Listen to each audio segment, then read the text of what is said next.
Here we go.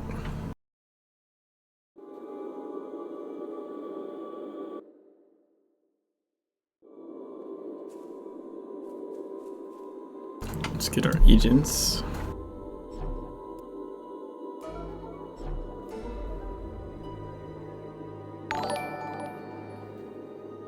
Squirrel pool with auto host.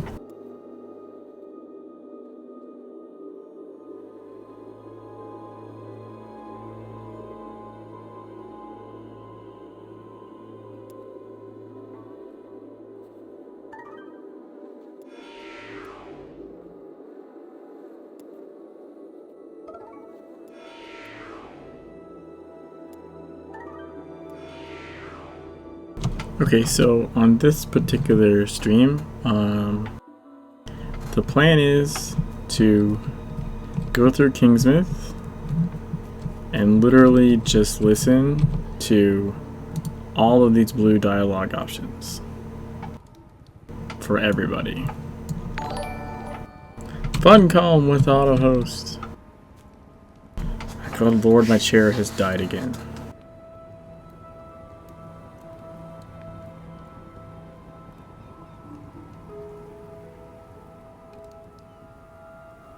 I wonder if I can just...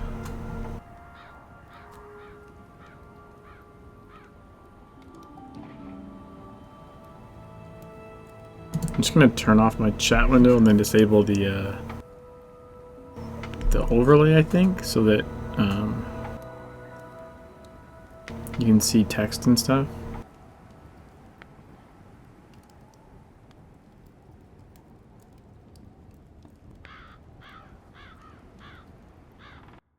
Sometimes the voices are hard to hear.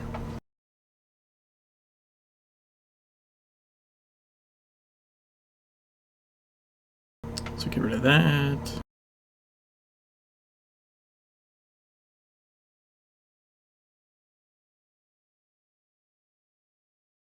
I think that should work. Let's see. I come from the South, the real old South. My partner Wolf and I ride for a higher authority. When you need to know us, you'll know us. You got a whole lot to learn about the secret world first, kid. And when you're all learned up, then you gotta understand what you learned.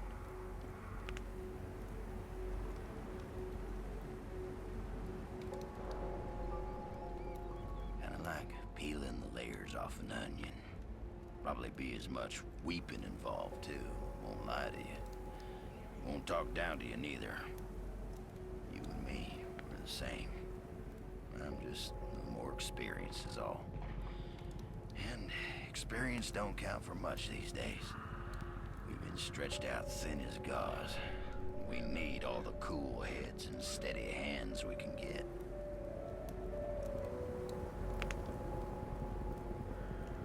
Thought I had a measure of the absolute darkness in this world. The darkness waiting its turn, patient as all hell to come through. Turns out I was wrong. So, guess we both got some learning to do.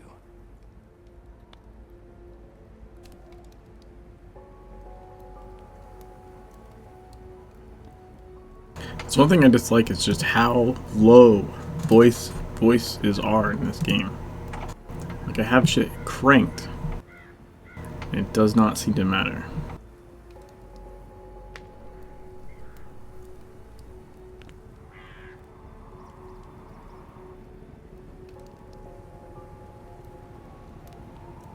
I'm gonna lower this stuff.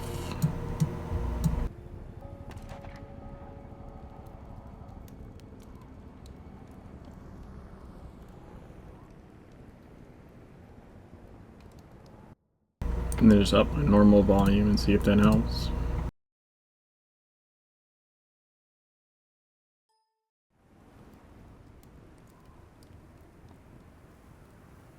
Too much going wrong for such a little island. But this is how it always starts. As I've borne witness more times than I care to remember.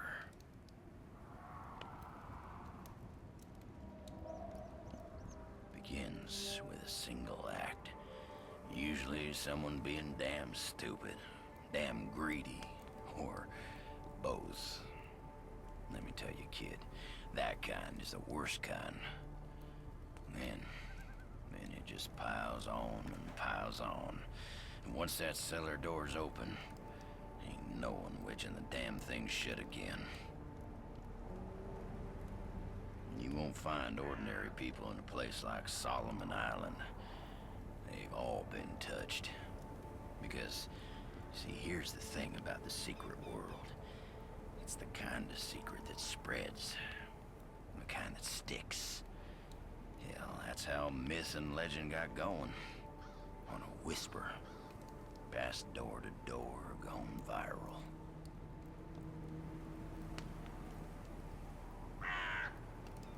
Mighty dangerous things to get into people's heads. That's why most myths are 99% warning. Yeah, about as effective as the ones they slap on a packet of smokes. Sign of the times to see your people back in circulation. The dragon. You play your cards with one hell of a poker face, and then the casino goes up in smoke, and you were never there. Hell of a coincidence. The other societies are pissing in their pants. You know that, don't you? Afraid of what you might mean. That all the empires they've been building up brick by brick for centuries gonna mean squat in the end. Could be you're right, but hell, I never wrapped my head around chaos theory. Even if what happened here was because a butterfly flapped its wings or some such, I'd find it hard to begrudge the butterfly. Well, I heard you guys have a whole orchards of the critters. Well, you listen, kid, I ain't here to pass no judgment. Find the measure yourself. And if it should match up with the company you keep, well, then I tip my hat to you. Society is what keeps us apart from the dark. One down.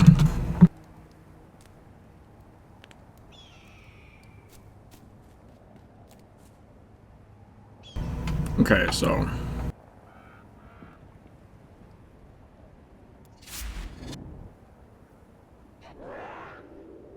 I'll do the sheriff next, I think.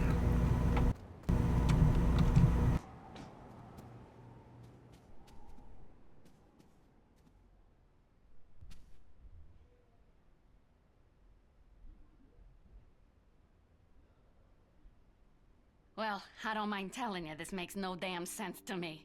And I hate to be the one drawing a blank on Final Jeopardy.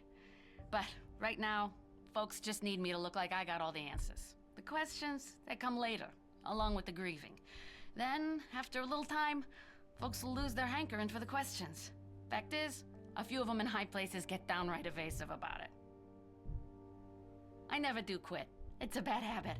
I'm just a sheriff after all, not some forensic detective like on that CSI. Thought I had it the worst when the Ravens came around years ago. Was an ugly time for Kingsmouth. Not the kind that makes it to the news. The kind we keep inside.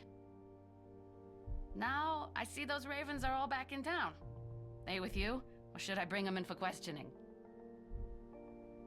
If you're planning on striking out of town, Kingsmouth hospitality dictates I gotta set you right. And I need you to keep this on the down low. But there's worse out there than our undead problem. Worse than anything that shuffles along on two legs, that's for sure. I'm about as pleased as can be that I didn't catch a better look. Could be the kind of thing that gives a nightmare nightmares. You want to stay in the light.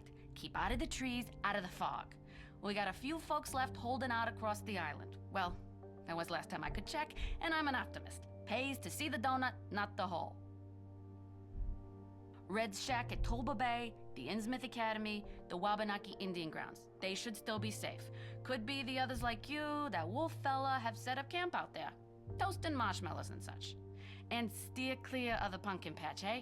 Just a feeling. Guess you could say I got lucky. Around the time this mess kicked off, I was up at the old lighthouse checking in on Sam Krieg, Maine's best-selling export. Oh sure, we do that fancy book learning around these parts too. Never much cared for horror stories or the man himself. Waving a rifle around in a dressing gown, juiced up, heck of a disturbance of the peace. Well, turns out that was the last of the peace. I gotta write this down, Sheriff. This is goddamn manna from heaven, he says to me when the fog let go. I left him magnuming that opus and hightailed it back to town. Tried to bring Ellie Franklin with me, but Kingdom Coming couldn't pry her from that mansion. Real monster house in the West Island. You can't miss it. I'd appreciate you letting them know we're still here for when they're done playing survivalists. You sure you want to be talking to me about all this stuff? I mean, I'm probably flattered that you think I'm in on it all. Truth is, I'm always the last to be invited to the midnight meetings at Town Hall. Reckon I must be all thumbs when it comes to secret handshakes. I know this island's cut from a different cloth. A damn weird cloth. Sure as there's a difference between being homely and being plain stupid. Take it from me, no one around these parts is a dope. Not all the time. Everybody knows, or knows someone who knows. Salem's got nothing on us. We had an episode with torches and pitchforks only 25 years ago now. But my job, I gotta do it wearing this police jacket. Not a robe and a wizard hat. Second NPC down.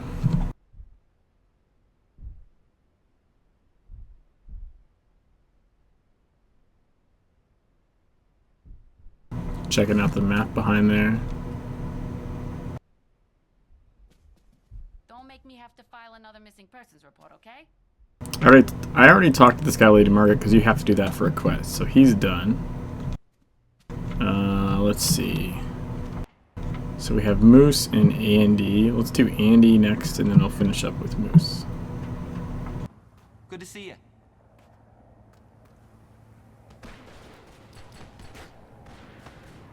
I wanted to be a police officer since as far back as I can think. I had a lot of time to myself growing up.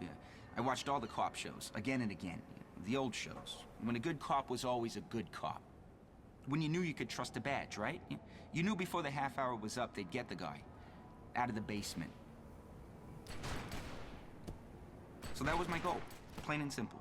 I was single-minded about it. You ask anyone, and they'll say, "Oh yeah, that Andy, he sure is single-minded." Now, I wasn't what you'd call a straight-A student, but I got there. I got there.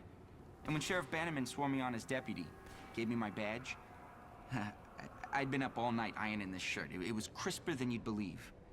Well, that day I was just as happy as a clam at high tide. Sure chokes me up seeing Main Street all done up in buntings and so empty. The kids love that Halloween parade, you know? Then they'd all bus on up Bangor away for the haunted hay rides, ever since our local amusement park closed down. There were troubles. It was before my time. Still, what town doesn't have a little trouble? With cultists? There was that repeat killer, I wouldn't say serial killer. But he came from the mainland. And that mess with the college kids at the old hunting cabin? Bears, we reckoned. Jeez, it's all laid out like that. It does sound pretty bad, huh? This, right now, is definitely the worst we've ever had, though. This is the real storm of the century. If we push on through it, I am not looking forward to taking a shovel to the streets after. Oh, I knew everyone in Kingsmouth. A safe community isn't a spectator sport. I memorized that one. And Sheriff Bannerman preferred to have me walking the beat, you know, while she handled house calls. That suited me just fine. You know, our folks were a good bunch. They only cause a ruckus when they've had too much of the, you know what.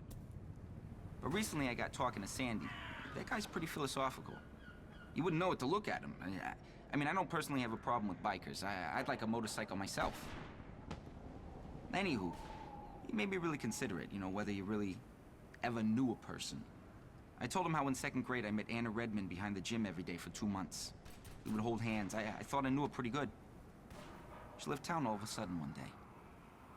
Halloween. Jeez. Always Halloween. Doesn't sound good. Moose says it's best to talk things out. So, here I am, talking. Mom bought the kittens and Dad drowned them. That's the facts of it. I don't like speculating much, that's one step away from guessing. And the sheriff, she taught me never to guess. Mom's version was that Dad loved things too much. Got a bit crazy sometimes, hugged real hard. Didn't always want to let go. The morning he stuffed him in a bag and took him out to sea, he was full of too much feelings. Didn't know what to do with them. He took him down to Journey's End, out behind the bed and breakfast. It's where the journey ended. Jeez, Dad always wore these masks, you know? For the longest time, you figure you know someone. Most of the time, really, we got no idea. That one actually ties it into the Halloween mission. That last little bit there. Good luck out there.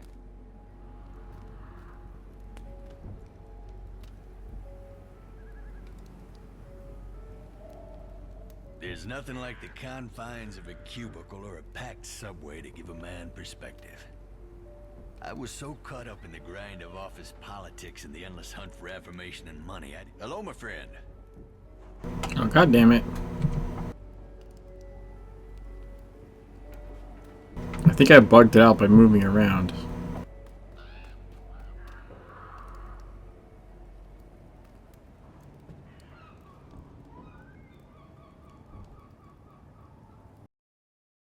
Freedom lies in being bold, said Robert Frost. So, I boldly quit my job and traded my rent-controlled apartment on Christopher Street for a vintage Harley and an old poncho. Found my salvation in the open road, and I haven't looked back since. There's nothing like the confines of a cubicle or a packed subway to give a man perspective. I was so caught up in the grind of office politics and the endless hunt for affirmation and money, I didn't realize I was getting sick. Friend, I was no more lithe than those things out there, and a sight less mobile. The disease that grew inside me was as black as theirs.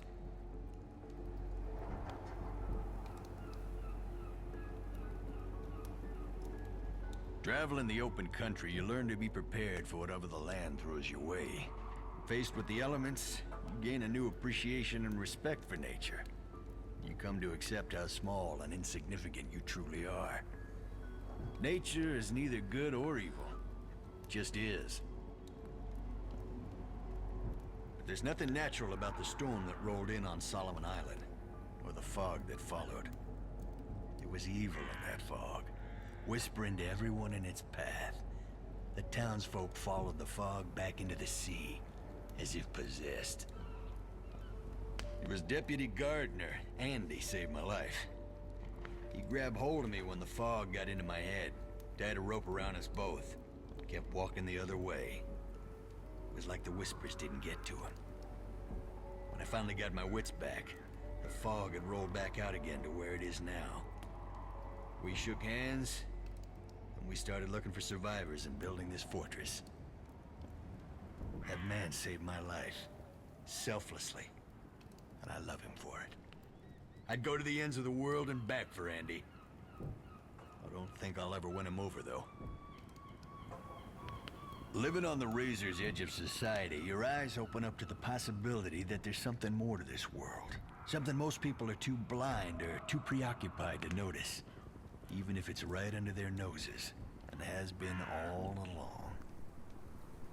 I only noticed small things at first. Roads that appeared and disappeared, folks who traveled by way of gates drawn in chalk on brick walls, houses bigger on the inside than on the outside, magic trinkets sold at yard sales, street shamans capable of taking out the cancer inside you. But it wasn't until I found myself face to face with werewolves in New Orleans that I realized there's a secret war going on. After that, I couldn't escape it. I saw signs and sigils everywhere. I met recruiters for the Templars, Illuminati, and the Dragon. They all seemed to think I'd make a useful operative. I tell them I'd take no sides, that I'd be little use to them. But the United Against Darkness thing I can get behind. We're all in this together, and we've all got work to do. Andy and Helen, Deputy Gardner, Sheriff Bannerman, they're the reason I stayed behind when I could have just gone. I know the secret roads. I know how to ride out of here, through places the fog can't touch. Huh, I wonder if he's talking about Agartha. But folk Folks like them and the rest of the survivors here in Kingsmouth deserve better. I'm not putting you on the spot here, friend. I know you got other places to be, other wars to fight. Which is why it's doubly important I stay behind. There's an honesty and an innocence to these people, and they genuinely know and care about one another. Of course, I can't claim total selflessness. My heart's gone soft for Andy. And even if he'll never feel the same way for me, as long as this heart's beating, I won't let any harm come to him. I have spent the better part of 2 decades on the road, my friend. And I've learned that there's not a loose bolt these hands can't tighten, not a broken transmission they cannot fix. You give me a handful of nails and some wood, and I'll build you a house. When the undead came marching up Main Street just a day or 2 after the fog pulled back, we did our best to prepare for the worst. Andy and me, with the help of the rest of the good folk here, built ourselves something better than a house. We built a castle. It won't hold forever, but as long as we're breathing, as long as we believe in salvation, with or without help from the likes of you, we will walk tall and stand firm. Here we go. Alright. Until next time. So this one.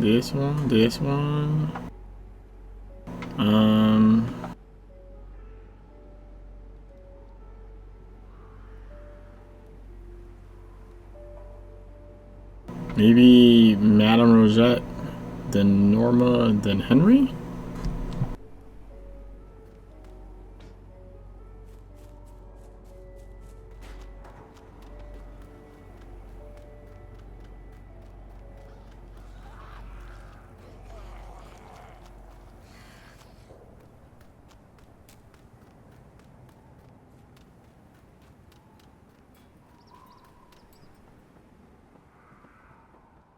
Hello?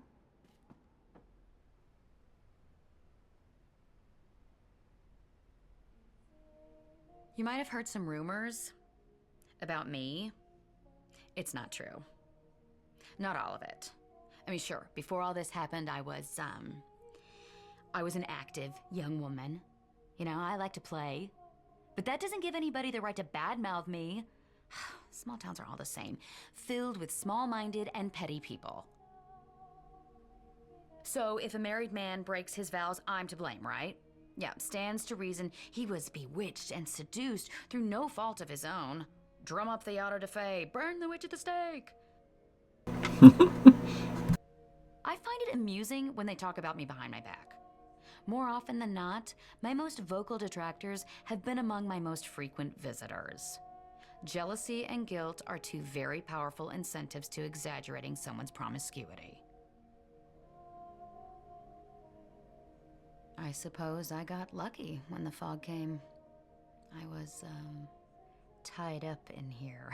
I had this uncontrollable urge to walk into the sea, let the waters swallow me. But I was unable to, due to, you know, the plush handcuffs. The mayor wasn't as fortunate, but I suppose I can thank his fetishes for saving my life. In the commotion, he ran out of here. In his boxers. With the key to the handcuffs. Which probably means he's walking around out there somewhere. In his boxers. With the key to the handcuffs. I contemplated biting off my own hands, but then Andy found me. Buck naked. Me, not him. He turned red as a tomato, sweet kid. But I didn't want to join the others at the station. I've had enough of that judgmental looks and the whispering. I'll fend for myself, thanks very much. I'm not from Kingsmouth.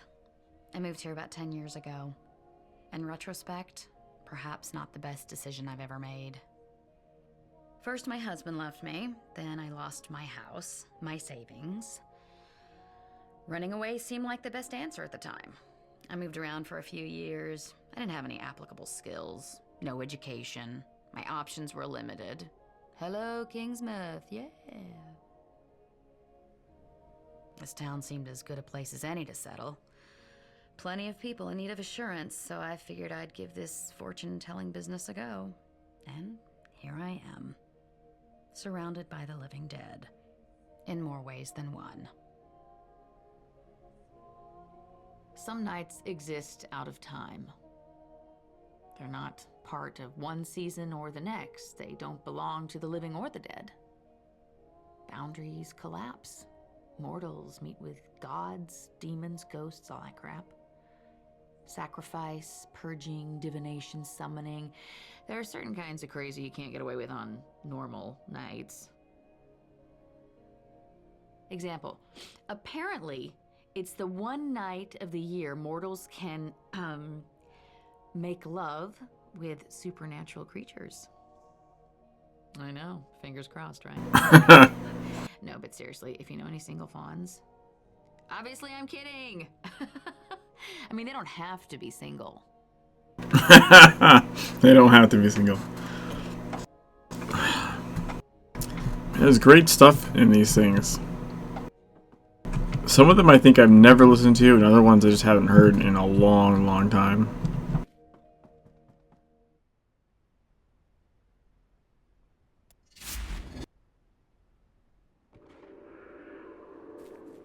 You get so caught up in like doing the missions and leveling and stuff, you don't stop to listen to that, all the little options.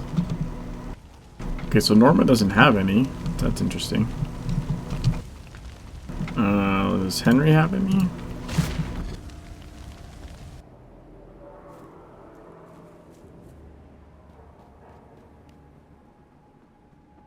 He does indeed.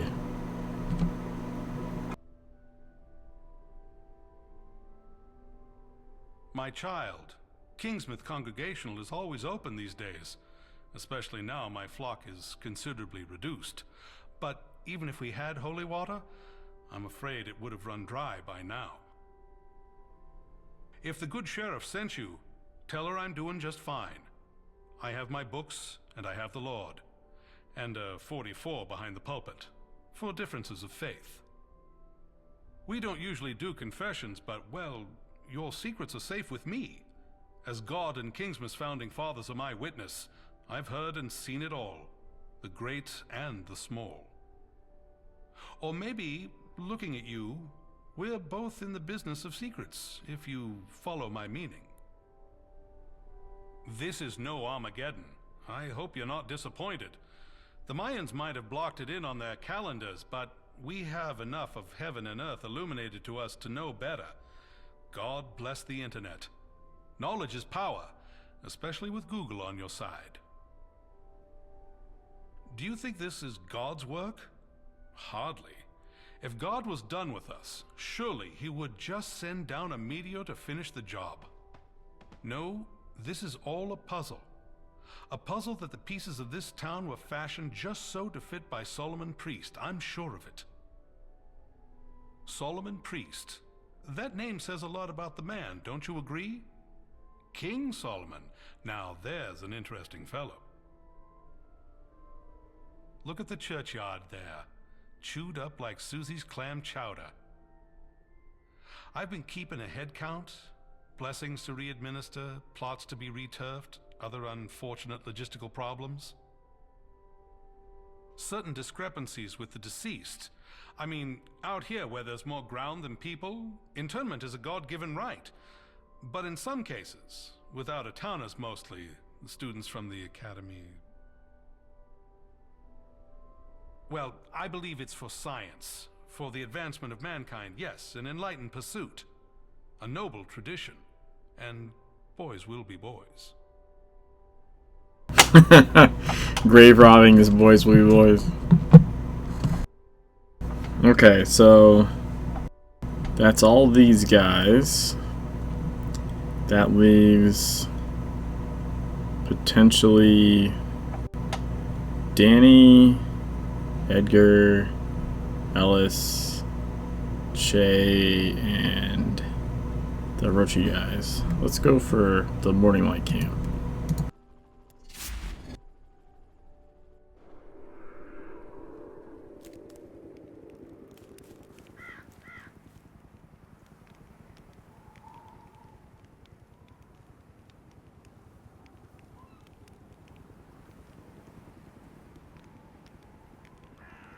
Hell yeah. We're with the Morning Light.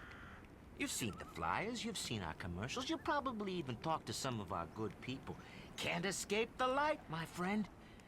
It's all fucking encompassing, like air. We're like air. Breathe it. So, some people feel a need to badmouth us. Big fucking deal. Happened to Jesus. Happened to the Buddha. It was bound to happen to Philip Marcard as well. There are some that won't even see the light, you know? They're jealous of those who do, and they want to destroy it. Morning Light is about change, about improvement, about shedding our shells and, you know, sprouting wings. Like a motherfucking butterfly, my friend. We're all about freedom, about casting off our tired old lives and starting anew in the light of a new sun. And the end is coming, good buddy, and we need to prepare. We need to help get it done. We can't sit and wait for the world to turn. No. We need to turn it. We need action. In the Morning Light, we're all about the action. We're all about making change happen, and happen right now. We were, you know, just passing through with our little band of merry fucking hippies when that shit rolled in from the sea like whipped cream on a blueberry pie.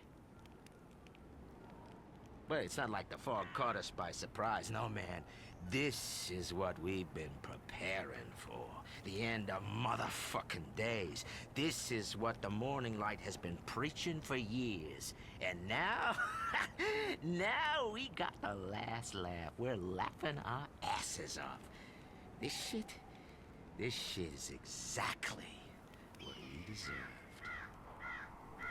Being prepared, we didn't really lose anyone important. We had some dudes run off when it first happened, got themselves eaten alive. Could hear them screaming in the night.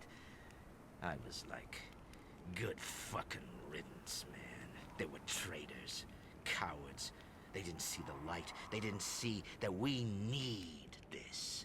That the Earth needs change. This is change. This is change for the better. So, we got stuff to keep us safe. We were prepared. Some good voodoo, man, to protect those who believed. Those who trusted my word. Trusted the Morning Light. Here, we got everything we need. And we'll stay put until the end comes. And Marquardt himself leads us into the brave new world. Oh, I can't fucking wait. It's crazy how much of this stuff makes way more sense once you get all the way to like the end of the current available story. Beaumont's got a direct line with Marquardt himself. Knows him personally. That's like knowing someone who knew Jesus, you know? A red telephone to our motherfucking savior. The Morning Light saved my life. Beaumont saved my life. 30 years ago when we met, I was a wreck. Strung out, man, and ready to roll over and die. Couldn't move forward, didn't have anything to live for. But the Morning Light, they gave me hope. They made me see that there's a future for those who believe in change. I don't remember the exact details of what happened around that time. I'm pretty sure I was in Amsterdam at some point, and then I woke up somewhere in Scotland, and after that, I have a memory of being in Venice. At some point in there, Beaumont grabbed a hold of me and yanked me back into reality. All I have left from that time is a weird tattoo, a missing toe, and faith in the motherfucking Morning Light. Amen. A weird tattoo, a missing toe.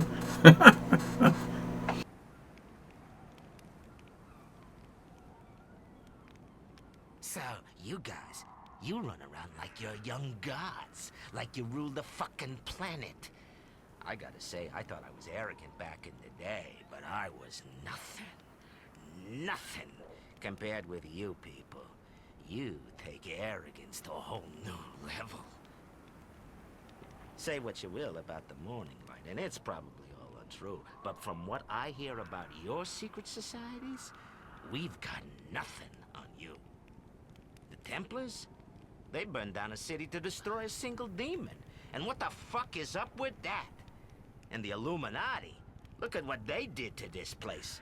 Puppet masters that don't give a shit about what happens to their puppets once they cut the strings. Don't know much about this dragon, but I kinda like the idea of manufactured chaos. Change, man. It's what Morning Light is all about. But I'm betting the dragon doesn't have the best interest of mankind on their minds. I bet it's all about getting power and wealth and control. Us?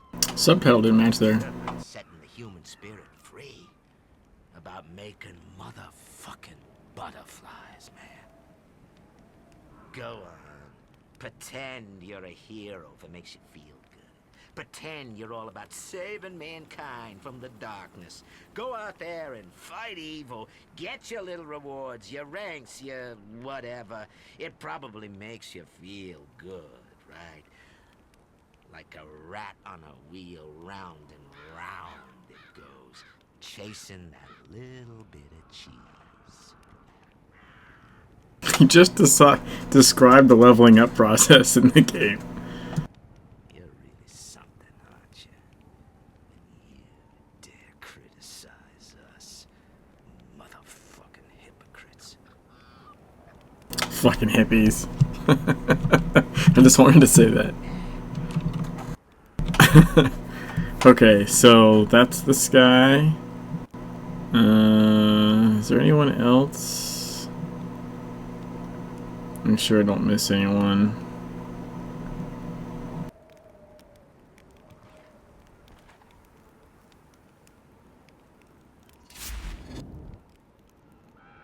Let's go check on Danny first. And then we'll check on Edgar.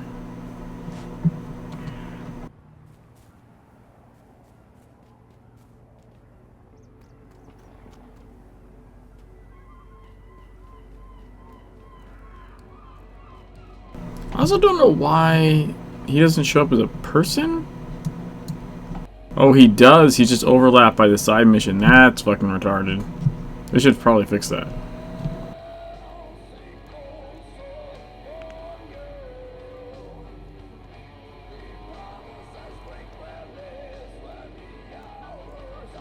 Guess I come across pretty hyped up about all this.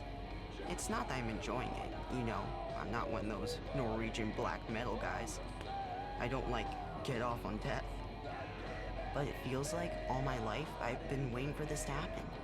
I've read the books, watched the movies, played the games, buried a survival kit in the backyard. Now this is happening. It's really happening. The freaking zombie apocalypse. And people are freaking out. So I can really do something. I can help make things okay again. Well, not like you. This is like your day job. Saving the world and stuff. Putting your life on the line and needs of others before your own. Right? Right? You could work on your outfit a bit, though. Harsh. It's a bit weak for a superhero. Harsh. I could, like, show you some sketches after we've gone through this.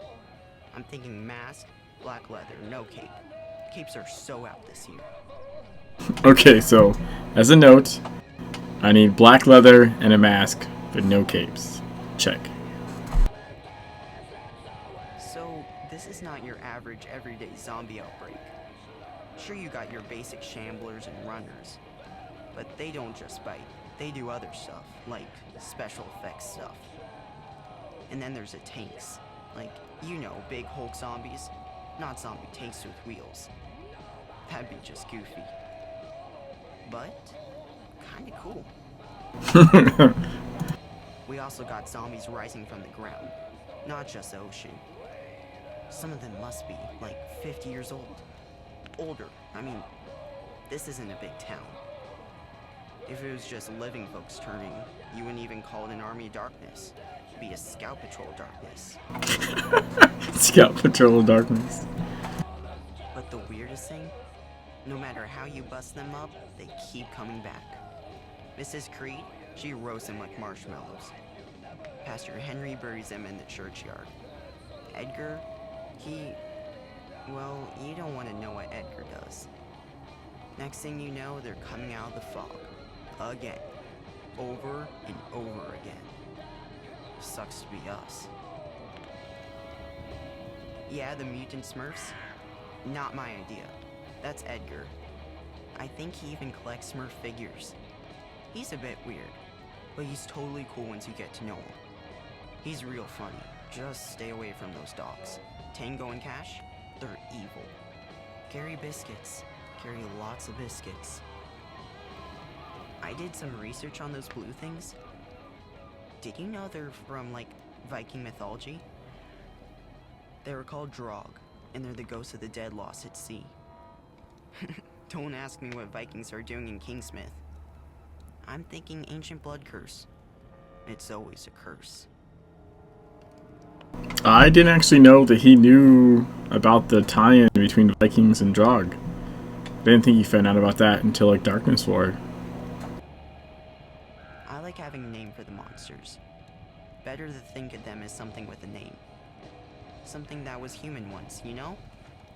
In a way that's a lot less scary than Smurfs. Smurfs have no humanity whatsoever. How is having superpowers working out for you? My friend Carter, she has some real Sam Krieg novel stuff going on. It's pretty wild. Like, any girl can give you a drop-dead look, only she could probably do it for real. But she's not like that at all. She won't even kill plants. I've given up on asking her to. For someone with powers, Carter is totally normal. She does get steamed about the weirdest things, like me going out alone. But she's not the only one. Sheriff Bannerman wants me back at the station by curfew. Like being out past dinner time is a big deal when the dead walk the earth.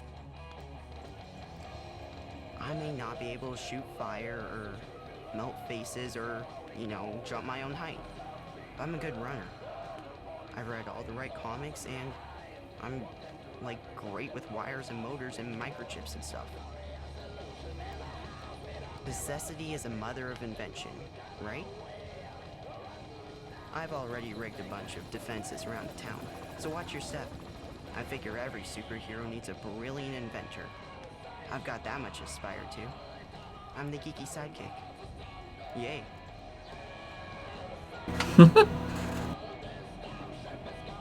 Man, I wish I'd listened to some of this stuff a long time ago. I'm pretty sure I never knew that he knew Carter. Also, I really like the radio that's playing in the background. I used to have the radio, I think, turn volume and settings all the way down.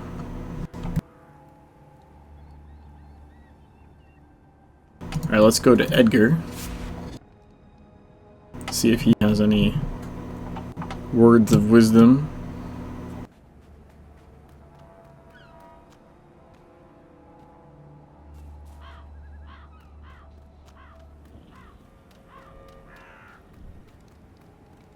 Oh, buddy. Couldn't tell you much about the day that goddamn fog rolled in. I remember seeing it out in the bay. Thick and dark, like pea soup. I went outside for a look-see, and then everything went black. I woke up the next morning back in my trailer, splitting headache, like sharp things were crawling around inside my brain. Tango barking like crazy, and Cash staring at the door like something spooked him good out there. Something big and stinky. The fog took the whole town, or most of it. Placed them with Smurfs and Frankensteins. Now I call them Frankensteins on account of the movies, see? Dead men walking, get it? And the Smurfs, big blue bastards with spikes and claws, and those walking brains running the whole fucking freak show. Jeez, not that it made much of a difference around here.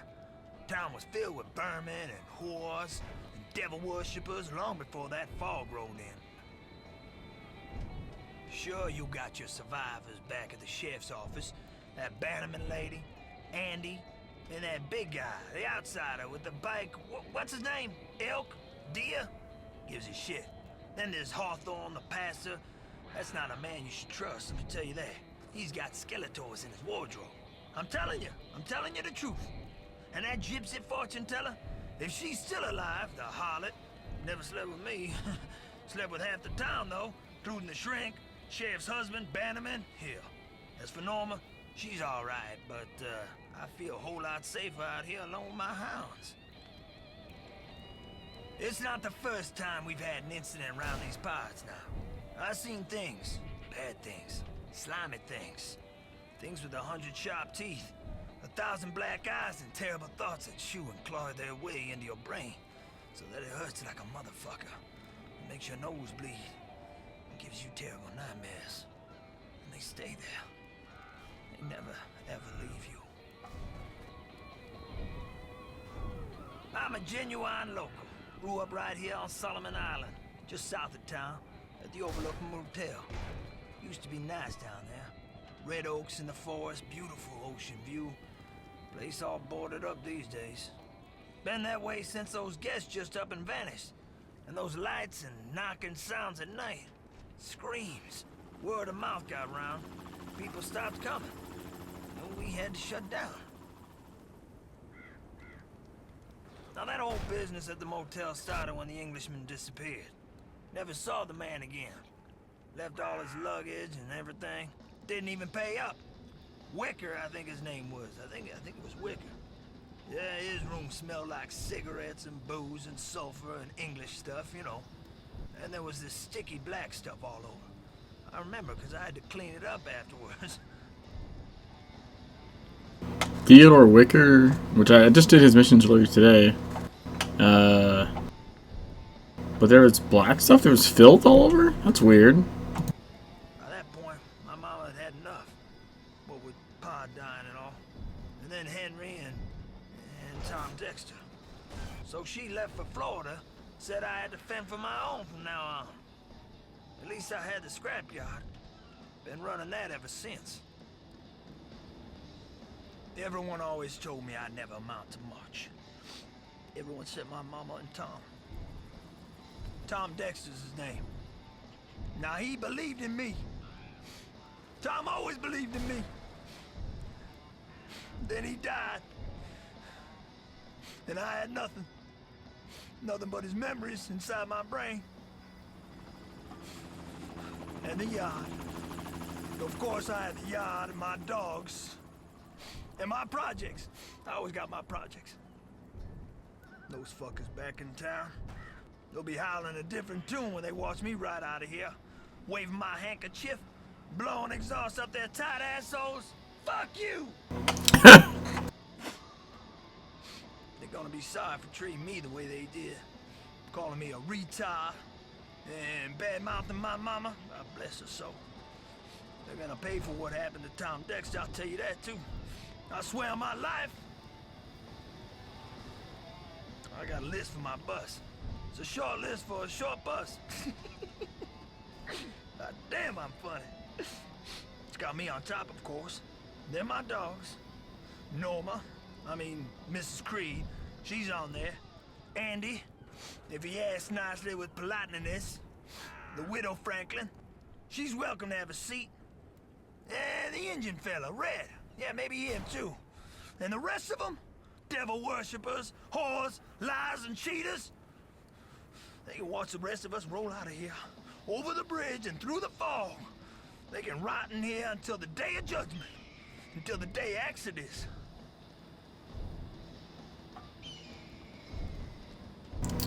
So, my picture of Margarita is gone. But I'm still finding this damn entertaining.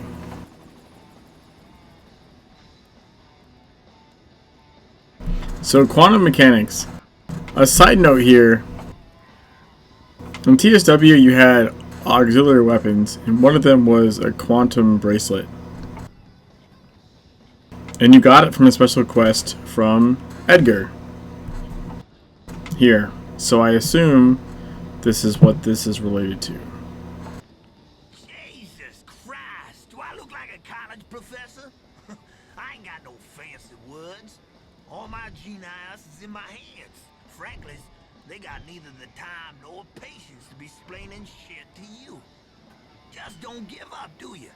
Look, quantum motors is just motors, except you don't see the motor.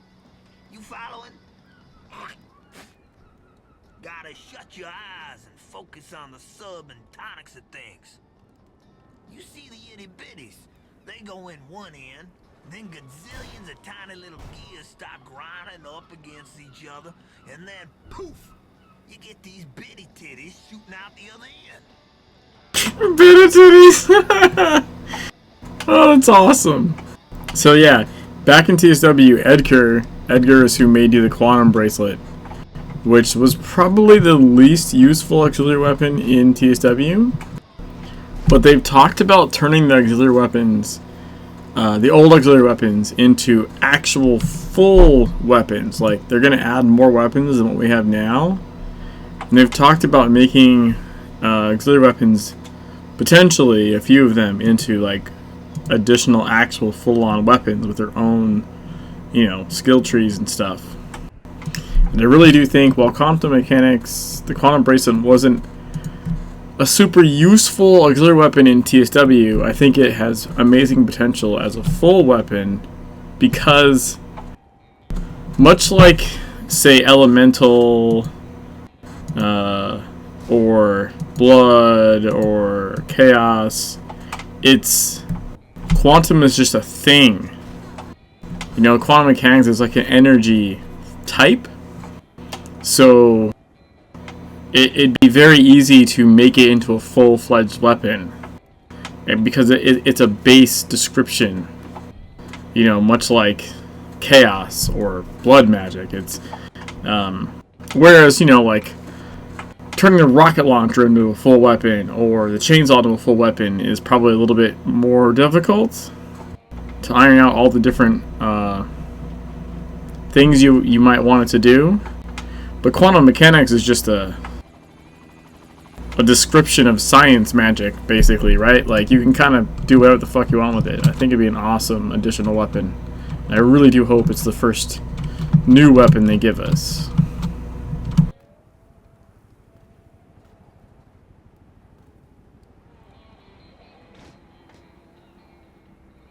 So that was Edgar.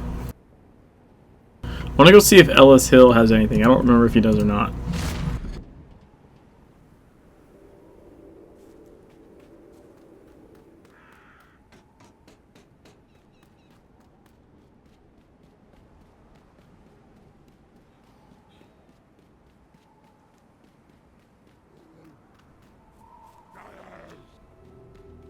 He does indeed. Wow.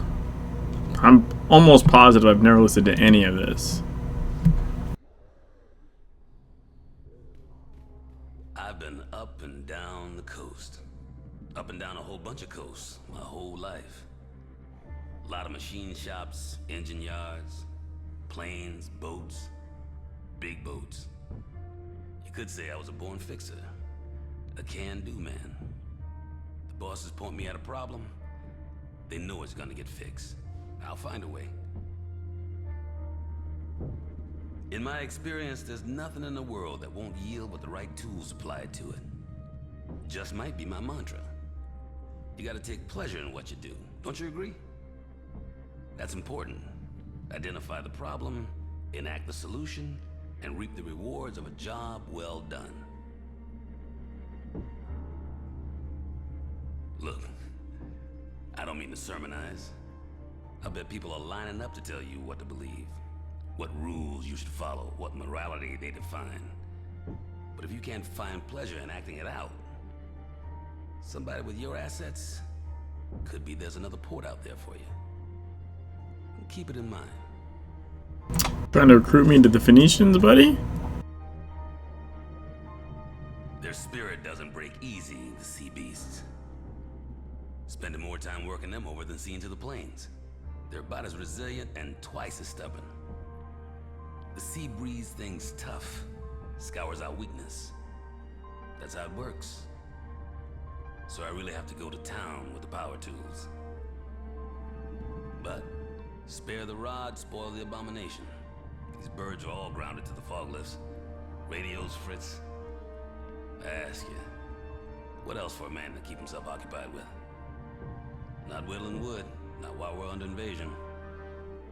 So I've been sapping them off aviation fuel, using it for Greek fire. Lit them up and shit. They didn't like that.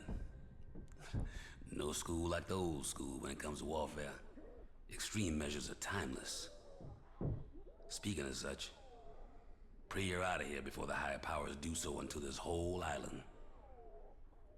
Oh, you don't think they have that plan? Drop the bombs and sow the salt. An infamous land where nothing may be built for all time. This storm, everything in it, it'll pass. That's the straight truth. And you know you can believe it because I'm all about certainty. Goes with my line of work. A certain method and certain results. No one wants to put their life or money in the hands of a betting man. My advice, and you can take it on board or not, is to learn what you can from this. Because this is a learning experience. Like a bulldog getting its first blooding. Bad times show you how far these people are willing to go. Show you a few home truths about yourself. Get ready to see a bunch of appeals to virtue overturned. Now, I won't be casting judgment on your actions. We're not so different, you and I. At the end of the day, we're fixers. We got a job to do. Come hell, come high water. Come hell out of high water. And another one down. Alright, so if I'm not mistaken, that just leaves the Orochi.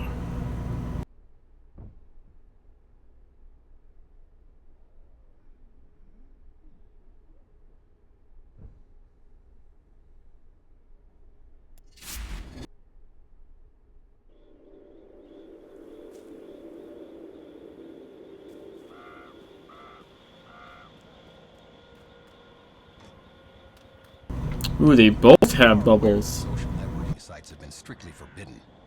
Our sponsors in the group were not amused to have employees twittering they'd leapfrogged the Human Genome Project. That wasn't even us. It was some plethron guy. Anyway, it's only Facebook and Flickr. Just keeping up with Brad. Boyfriend? Ex-fiancé. We had to call it off when I took this job. It was for the best, for both of us. He has 2 kids now, you know. Cute kids.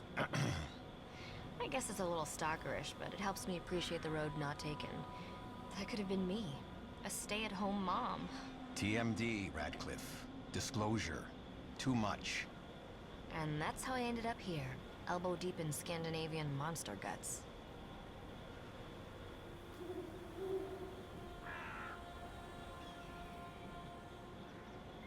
You shouldn't confuse a team leader with a team player. I would have preferred to oversee this operation remotely. On time, under budget, with minimum deployment of heavy weapons. However, I had Miss Radcliffe to consider. A promising graduate, but easily distracted by human elements. My intention was to keep her focused on our corporation's core values. I haven't been entirely successful. Her rural upbringing leads to every community in peril tugging at her heartstrings. In our line of work, I find the best practice is to refer to small towns by case number. Yes, she gave me the same. You really haven't been doing this long, have you? I doubt we'll meet again, but in the event we do, let me know how saving the world has turned out for you. I might have known your kind would show up sooner rather than later.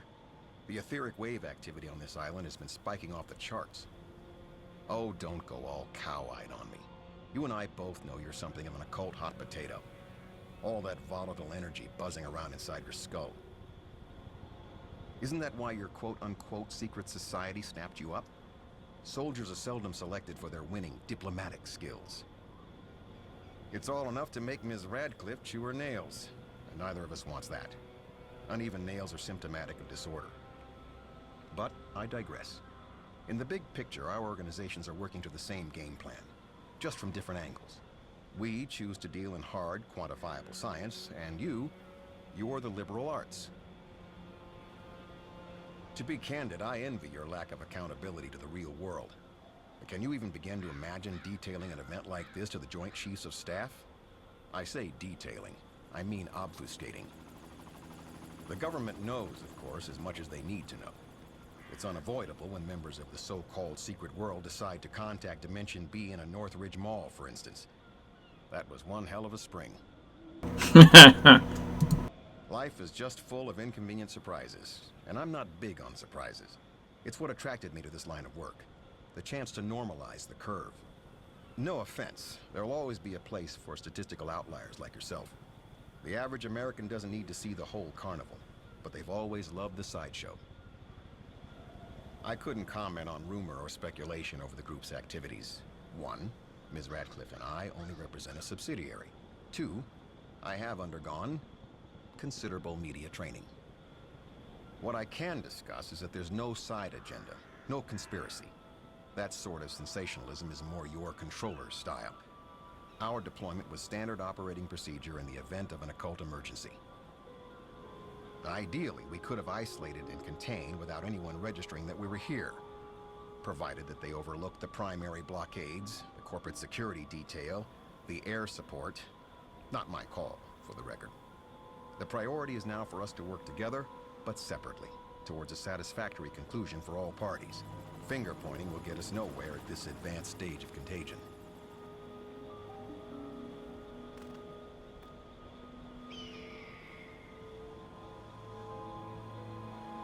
I know what you must be thinking. How'd she end up here? Well, I am a sucker for field uniforms with silver lining. No, that's a joke. I was always the bugs and animals girl at school, so this is, kind of a career path.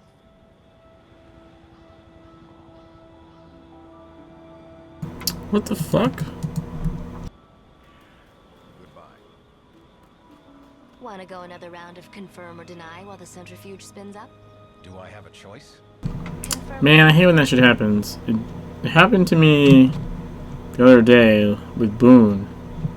Like, all of a sudden I couldn't click on any of this shit. One in pink and one in oatmeal. Sweatshirts from the I company mean, store. confirm. Confirm or deny. You play him. I know what you must be thinking. How'd she end up here? Well, I am a sucker for field uniforms with silver lining. No, that's a joke. I was always the bugs and animals girl at school, so this is, kind of a career path. You'd only know that if you read my profile. Cryptozoology? Are you asking me to confirm or deny if I specifically requested to be assigned to you? Never crossed my mind, Anne. Important call. Have to make it.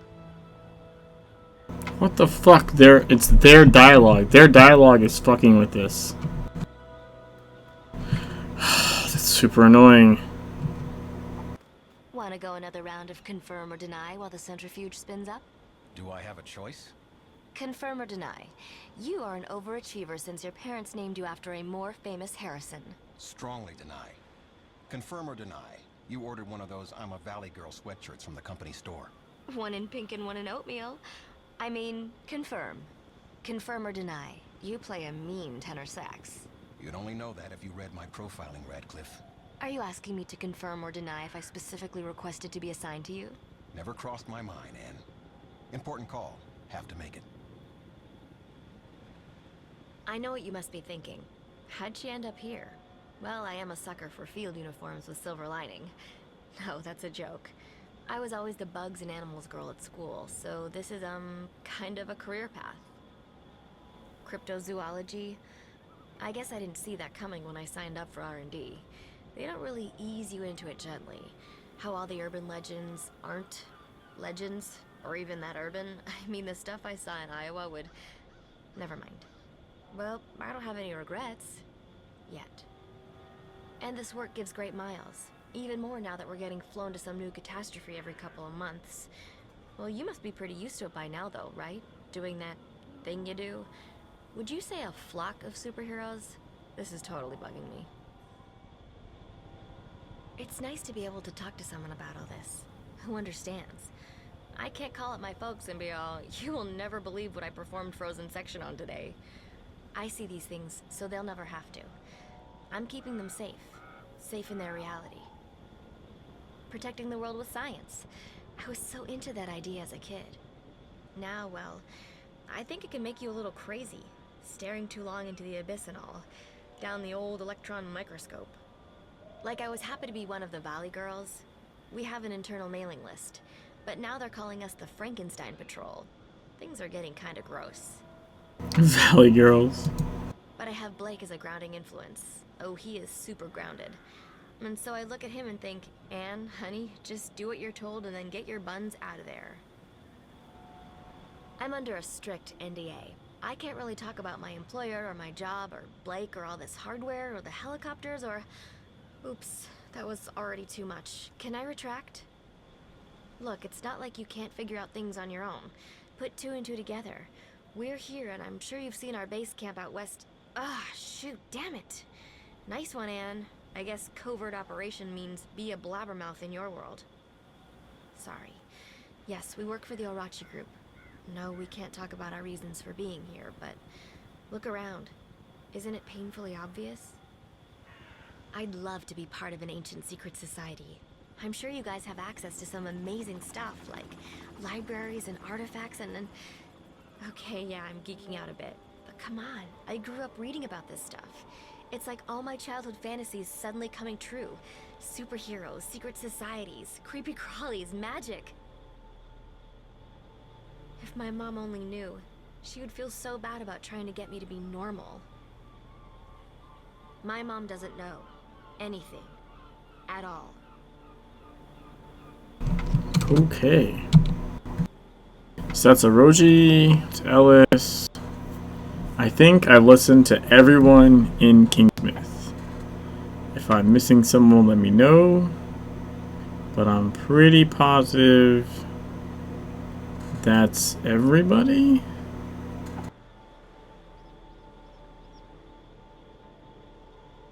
Can't think of another NPC off the top of my head.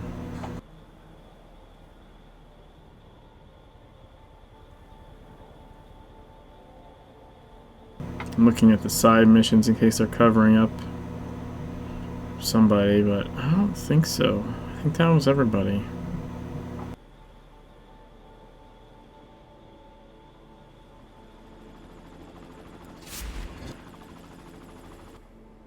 Which means we can go back to Savage Coast. And I really am kind of enjoying this, so maybe I'll just try and listen to people in Savage Coast. I mean, the next step in my story tier is going to Innsmouth Academy to locate survivors anyway, so...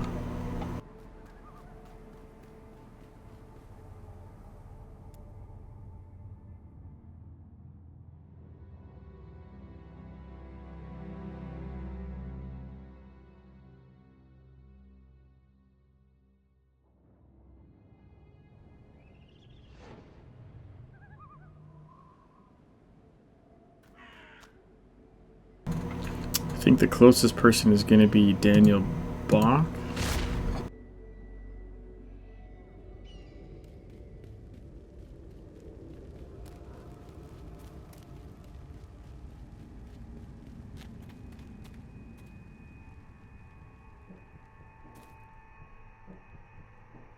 Yeah, see, he can talk about hell and the secret world. Okay, so I'm going to continue, but I need to take a quick break. I need to hit the restroom and I need a refill. So give me just a couple of minutes and I will be right back.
And I'm back.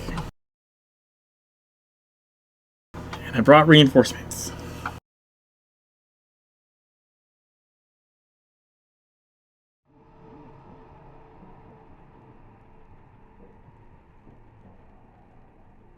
Call me whacked. Everyone does. Just don't call me a thrill seeker. No, no, no. Perspective. Car surfing's a thrill. Sprinting across railway bridges is a thrill. War reporting isn't a thrill. It's an assignment. It's a duty. That's why they don't hand out Pulitzers for base jumping. It's about redefining your view of mortality, for yourself and for the other guys. To tell people it's not indiscriminate death, period. It's indiscriminate death, comma. Someone has to be the hell chaser. When I finally found the real thing, I hardly felt surprised. Turns out that hell is a whole lot like home, no matter that I've been desensitized by mass graves and hate crimes and Fox News and fucking Burger King. Yeah, it tastes like bleach fumes, and the way the light falls is all wrong. Too red and too overexposed. But it's a whole lot like home. I don't see any great cosmic moral in that, though. You want a page from my memoirs, bud? I first saw it in Afghanistan. Down the caves, the real old caves, the ones the Taliban dynamited the shit out of along with those big Buddhas. Something they couldn't close again. Finest military ordnance the taxpayers' money can fund barely closed it. Picture, if you will, a squad of huge-ass Marines doing all they could not to piss their pants, praying to every god in the directory. I just squatted in my own mess and wrote until my hands seized up. Gibberish. Total shit, that's what it turned out I wrote. That's what the camp docs made, too. Check it off on the battlefield trauma, heat exhaustion, second-degree sunburn, mass hallucination. Gave us a lot of prescription drugs dumped in the desert. Seriously, take two if visions of fucking howling, screaming purgatory persist. I don't know what happened to the other guys. Let's say I took it better than most.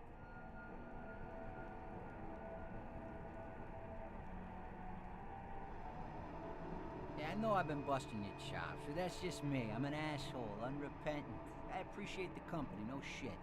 You don't get a lot of it when you're going a million miles an hour, F5 in the world every 10 seconds. If I lived to do an autobiography, it would have been an RSS feed. There are two people who really got my angle. My grandfather had told me I was always jumping freight trains straight to hell, and Claudia, my wife. Maybe you read it. Wrote for the Village Voice before the buyout. And we had it good. Same wavelength, didn't want kids, gymnastic shit in the bedroom. Things weren't the same after I did Georgia. The country, not the dancer at the fifth age. Claudia was totally accommodating. Sitting in the back of an open Jeep in the rain with hell on my mind, I knew just where to find it. Someone, something was calling me there. We had a real special moment in the ruins. Glasses haven't come off since. Ah, interesting. Alright, so that was Daniel Walk. Let's go find John Wolfe, shall we?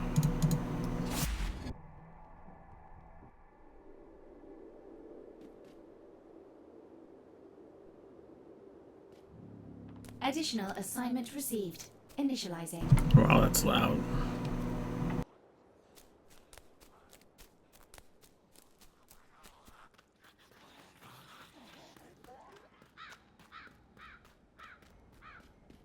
Hey.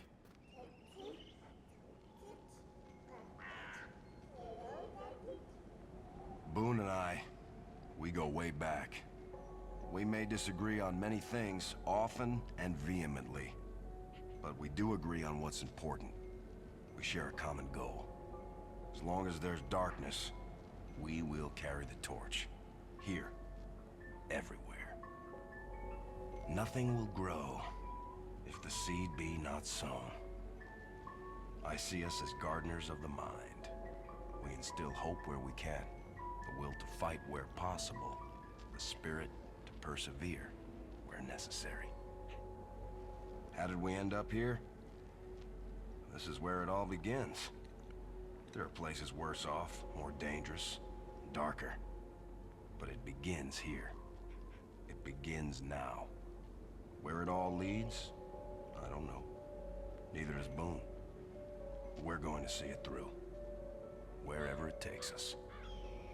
Human life is like the dew of morning. The body of man is like a flicker of lightning existing only to return to nothingness. But that doesn't mean we won't take up arms when that infinite darkness comes to claim us. It's not the sun that threatens the dew of mankind or electricity coursing through clouds. It's something unnatural, something old and angry and bitter. And it has no place here. Before I learned the mysteries of this world, I saw mountains as mountains, oceans as oceans, and earth as earth. When I began to gain knowledge, I came to the point where I saw that mountains are not mountains, oceans are not oceans, and earth is not earth. But now that I've got its very substance, I'm at rest. Once again, I see mountains as mountains, oceans as oceans, earth as earth. The secret world is truly not. It's the world in front of us, above and beneath us, no more secret than the sun and the moon in the sky. Of course, there are places and things concealed to most. I lived once in a place I cannot return to. Can't find again. I've searched everywhere, but it's lost to me. Many masters have told me that I'll only find it once I stop searching for it. But how can I? That's like asking a man blinded to stop looking for the sun. It's impossible. I believe it has nothing to do with me searching for it or not. When Miracle wants me back, it will have me back. Not before then. So I keep searching. And one day, maybe, that place will reveal itself to me. Once again. The hell's Miracle?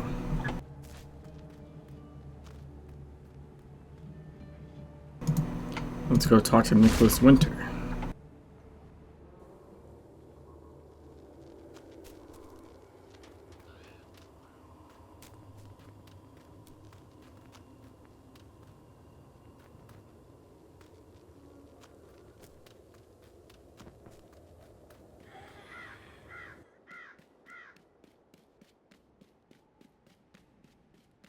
Yes?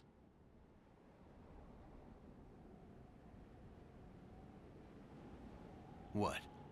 Are you expecting me to open up? To tell you all about my troubled childhood, about my abusive father and how that led me to overcompensate and succeed? About why I'm here and how it all tears me up on the inside? Go dig yourself a hole and jump in it, you fucking parasite. Okay, so that is definitely the same voice that does John. The Atlantic Island Park.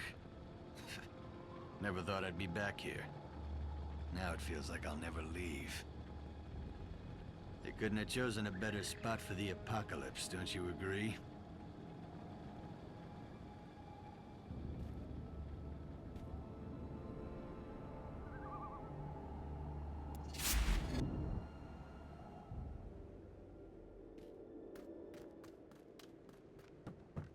I'm gonna go see Mr. Sam Krieg himself.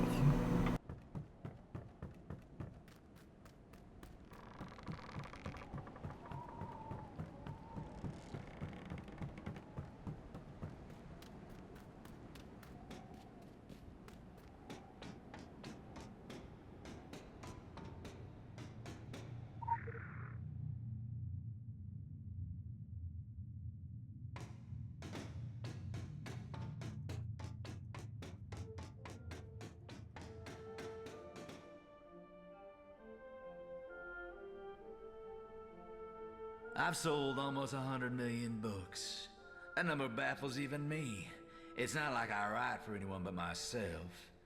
I'm not what you'd call a populist. Murder, rape, incest, and infanticide, sick, twisted, and cruel characters, suffering similar fates. Monsters, human and inhuman, haunting desolate spaces. A world controlled by misanthropes, torn asunder, reduced to bodily fluids, and still, people keep reading. Says a whole lot about the state of the world, doesn't it? My head isn't a good place for a visit, but you read one of my novels, that's exactly where you're going. I got a mean streak a mile wide, and the things I've seen make me loathe mankind. If we were to be wiped out tomorrow, all of us, I'd say not a minute too soon. Are you here for a signature? I'll make it out to Christ Almighty, since you're so intent on dying for our sins. Can't say I'm surprised to find your type in this place, at this point in time. I've been writing about your world for decades, and the secrets speak to me, torture me in my dreams. My only relief was with the keyboard, or a bottle. But the madness would always catch up with me, always pull me back, and I don't have the capacity for ignorance. I can't unsee what I've seen. I can't give back what I've learned. I can't come home after a long day at the office, beat the kids, fuck the wife, and pass out in front of a ball game with a case of Bud. I envy the sheep and their infinite capacity for ignorance. You know what they say, idiocy is bliss. Kingsmouth was founded by the Illuminati. This whole community, the entire island, was built by Kabbalists. They claim they picked this place because it was isolated, easy to protect. Bullshit. There's power here, begging to be released, and the Illuminati, they tried their best. In their arrogance, they believe they could tame it, use it somehow. That's why the entire island is riddled with esoteric markings and archaic symbols, with tunnels and secret rooms. They dug deep, and what they found scared them. They wised up eventually, moved on to bigger and better things, left the town to rot.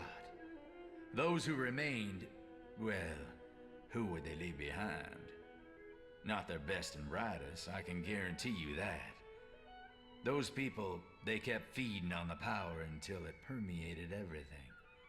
The town, the forest, the school. That's what brought me here.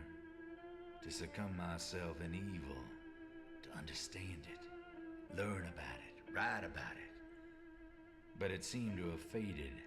Like the paint on the picket fences. This place seemed no more cruel than any other small town on this blighted continent. Filled with pettiness and jealousy. And murderous thoughts. But human. Boy, was I wrong. I'd say I got more than I bargained for. But you might think I got exactly what I deserved. And you'd probably be right. The day the fog rolled in, I stood up here in this ivory tower and watched it all. It came like an avalanche, like a tsunami, obscuring everything in its path. First the shoreline, then the fields, the forest, the town. It lingered for a while before receding. There was no one left. The fog took them, all of them. At least that's what I thought at first glance. Turned out there were others who escaped the fog, somehow. Me and the sheriff, she was paying a friendly visit. I was above it all. It didn't touch us. That night it was deathly quiet. The fog around the island obscured everything, sight and sound. One or two people tried to leave. They walked into that thick mist, and all we heard were the screams. The next morning with the dawn came the townsfolk, returning from the sea. Like one of my stories. Followed by what the Wabanaki once called the Pale Men. The Draug. That's when I decided to stay put and keep writing. There's a strange inspiration to be found in imprisonment.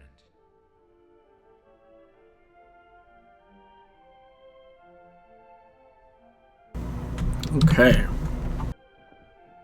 So we got Daniel, Nicholas, Sam.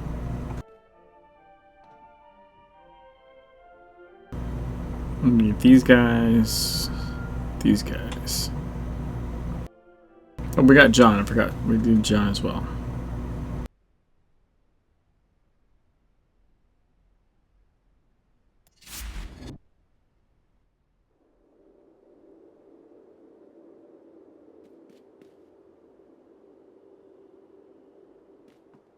Additional assignment received.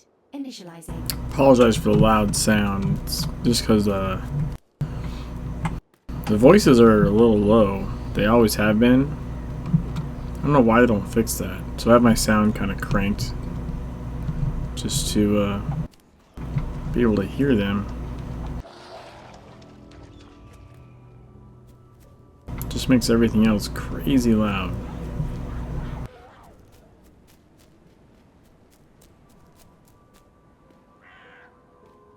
Special assignment received. Initializing.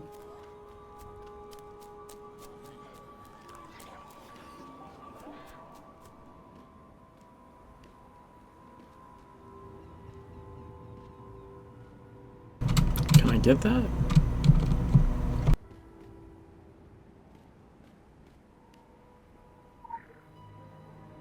Oh, almost.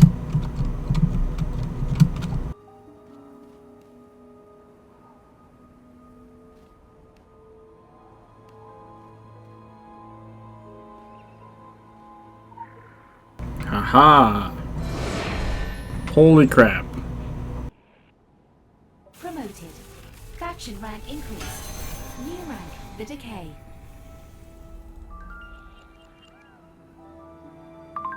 Level 25.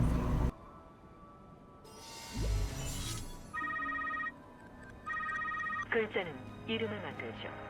이름은 의미가 없어요. 이름을 지은 이는 없어요.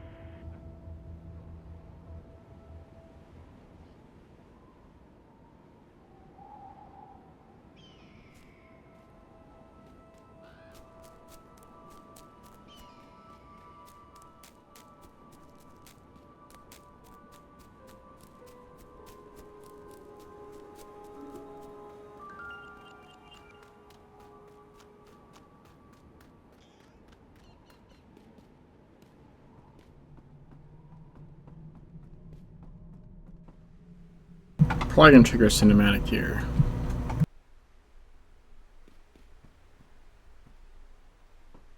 Yes?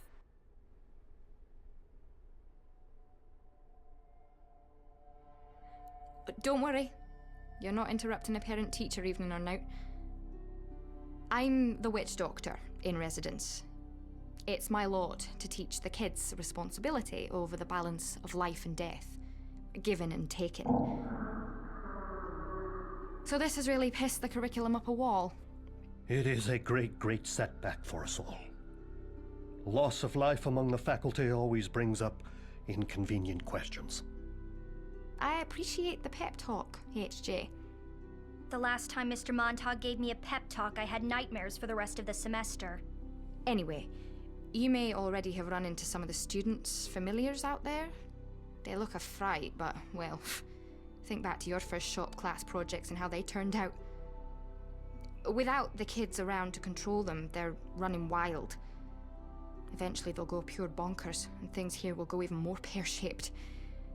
I wish there was a cleaner way to contain them, but... I recommend delivery of a swift, decapitating blow with a spade. A fire axe has a distressing tendency to rebound from the vertebrae. From experience, aye? A teacher is only as good as his tools.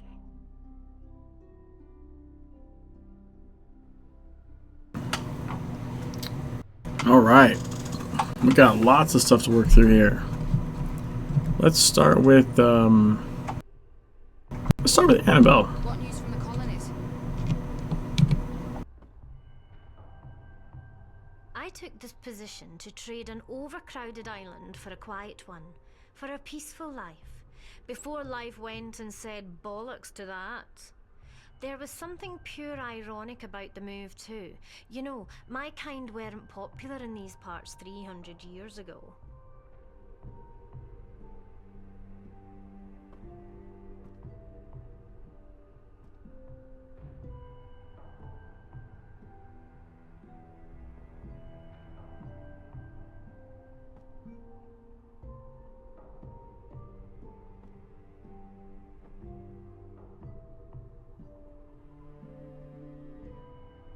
Witches, not Scotswomen. It's occult suffrage in action. And yet, that tension never really goes away, does it? It's always out there, always ticking down to totally batshit nuclear. I'm an idealist. I think we're supposed to be the way we are to protect people, to protect them from all this. So, they're right to fear us. We stick our fingers where they don't belong, then wiggle them around a bit anyway. Palm responsibility off and the need to know the unknowable. That's not learning. That's, I don't know. Playing chicken with the infinite. These parts have gotten pretty lively since everyone died. Not quite a rescue, more of an investigation, eh? You and all the others. Personally, I think the whole team colours thing is pure pish. So I hope we won't have to start fighting like we were in a scene from the bloody Matrix. Matrix! My family are Templars, proper old Templars. The House of Usher, eh? That's hilarious. They didn't disown me when I said I wanted nothing to do with anyone's army. Posturing and scheming. My cabal is bigger than your cabal. That's worked out right well for us so far, hasn't it? I didn't come here for the Illuminati.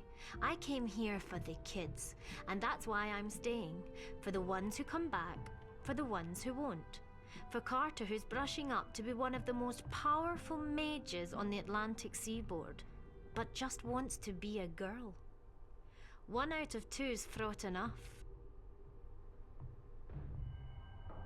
Despite his eccentricities and cynical, he'll appreciate the honesty, downright unpleasant personality, Mr. Montag, HJ, does more for the safety and development of his students than he lets on. It's not an easy thing bringing these kids into a world fraught with occult rites and secret handshakes. It takes a real bastard even on the best of days. The competition for the most talented students, the petty jealousies and the ancient blood feuds between the most prominent institutions, and the more and less covert attempts at industrial espionage all take their toll. And of course, the deaths. Being responsible for every single life lost in the pursuit of knowledge would break less than an arrogant man.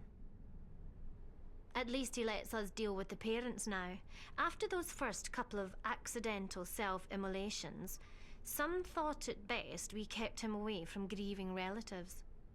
Accidental self-immolations. I give them a lot of jip, but the Templars were ahead of the curve in pushing for a proper magical education. Oxford, Uttar Pradesh, Cairo, etc. Of course, their reasoning was a bag of shite. It's got bugger all to do with entitlement and everything about sorting out your place in the world. For what it's worth, I'm truly sorry you've been dropped in at the deep end. I couldn't tell you what happens next, for the world and your place in it. Here, they'll mop up the blood, file the act of God insurance claims, rote learn their alibis. They'll cover it up. They always do. Flick through the Guinness Book of Disasters and you'll have a hard time finding something we didn't start. But this goes further than the island. You know how, excuse me, female roommates period synchronize? That's how it goes with my talents and the planet. And we've both been waking up like we've had the mankiest post-piss-up fish supper ever. Every day. Hey Arctic, how's it going? Yeah, I'm not actually doing these missions right now. I'm just going through all the blue dialogue options. I just finished Kingsmith, like every NPC in Kingsmith. And now I'm working my way through all the NPC dialogue in Savage Coast. That's why the stream title is just listening. Because I don't really do this. I might have listened to some of them when I first started playing, like years ago in TSW. But A, it's been forever, and B, I'm not sure I ever listened to all of them. And there's some interesting stuff in there, so I'm just kind of I'm on my second picture of Margarita, and I'm just kind of like listening to everything. It's been kind of fun, actually. Good luck out there. You'll need it. Do you read? It is a fading art.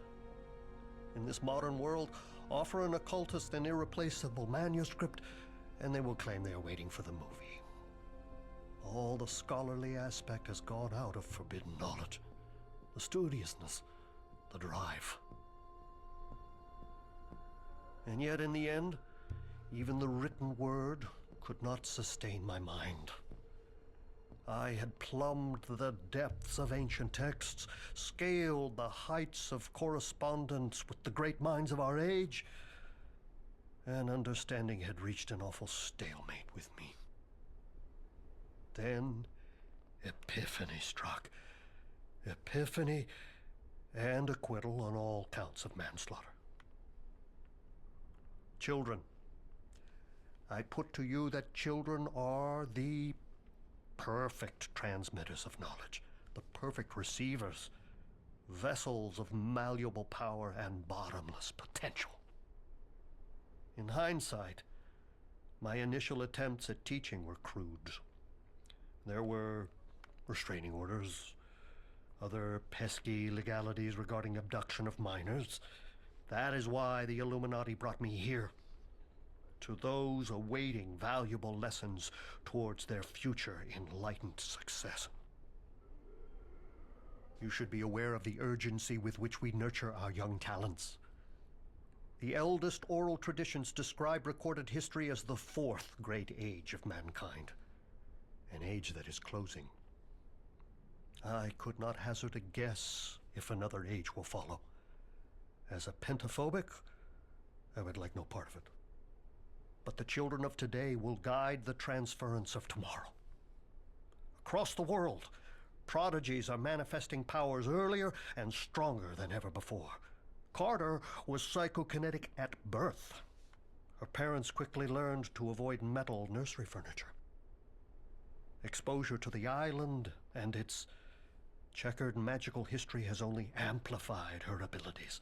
From the age of 12, she could shift laboratory animals into other dimensions.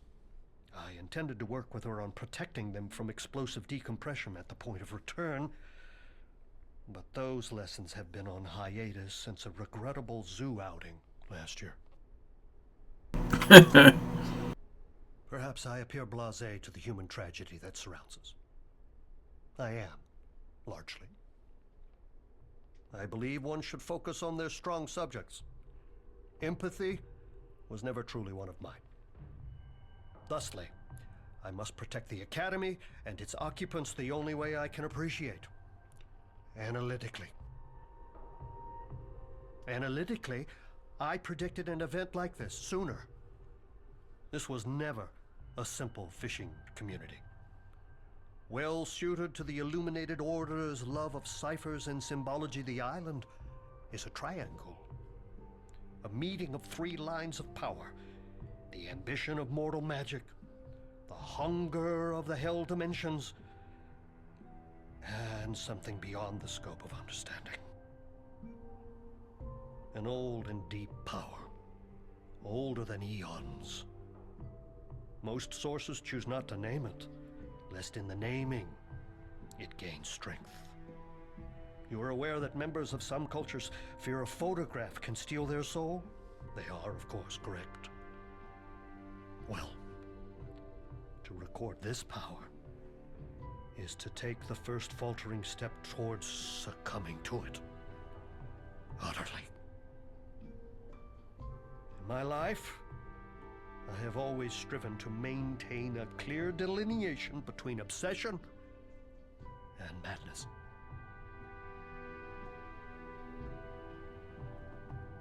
Our hidden world is a sequence of disastrous events, all connected, echoing back to creation and forward until the death rattle of the universe.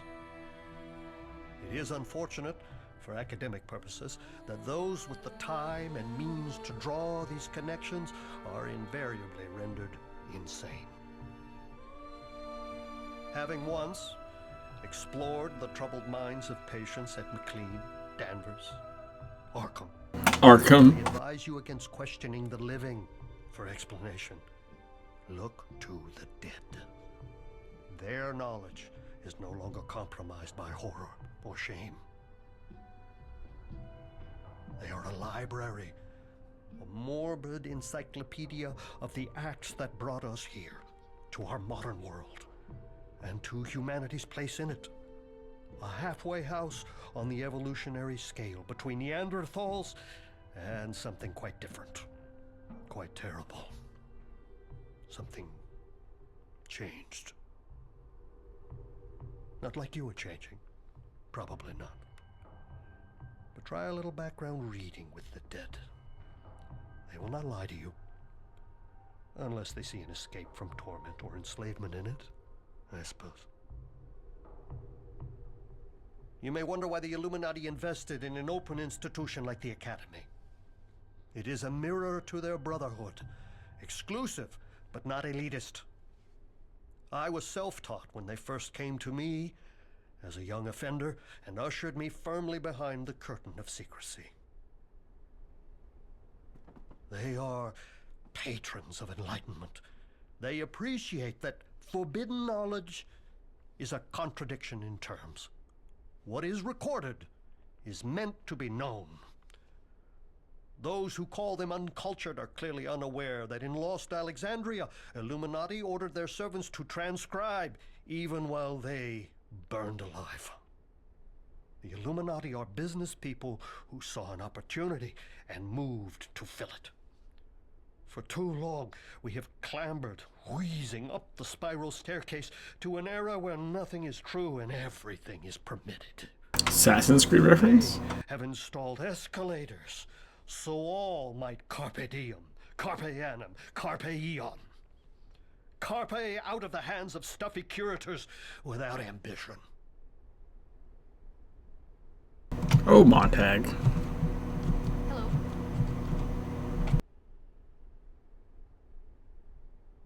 So, how's your super story going so far? Swallowed a bee, wrecked your place. I know how that one starts. They say we're gifted. I don't want to come across like a spoiled brat, but gee, some gift. Scared off my friends, my family, any chance for a normal life. I even creeped out the other students here at, Hogwarts. I can't blame them. Sometimes when I dream, it gives my roommates nosebleeds. That doesn't really make me BFF material. Have you had the dreams yet? Of the world suspended in a cold, cold darkness? Of voices worse than anything you ever heard on MTV? Even in the reality shows? Of elder things. All that makes me want to do is watch Aeon Flux. I need to look that shit up again. No? You will. Not to get all emo Alan Poe about it, but you will. It comes with the powers. It's important, Mr. Montaud says. Enjoy the ones about swimming or flying or absent friends while you can. I wish I could say this isn't how I plan my Sweet 16. But really, I haven't known any other life. They took me in here when I was 12. The youngest enrollment since, ever. My parents didn't want to let me go, but what else could they do? Pay off another trashed house, an interstate move? They still apologize in every letter from home. Here, the teachers straight up told me I had a great responsibility for the way the world would be. Heavy, right? That's like graduation speech stuff. And I got hit with it before puberty. So I pretty much became the outcast loner chick with a dark secret. Just like in Danny's comics.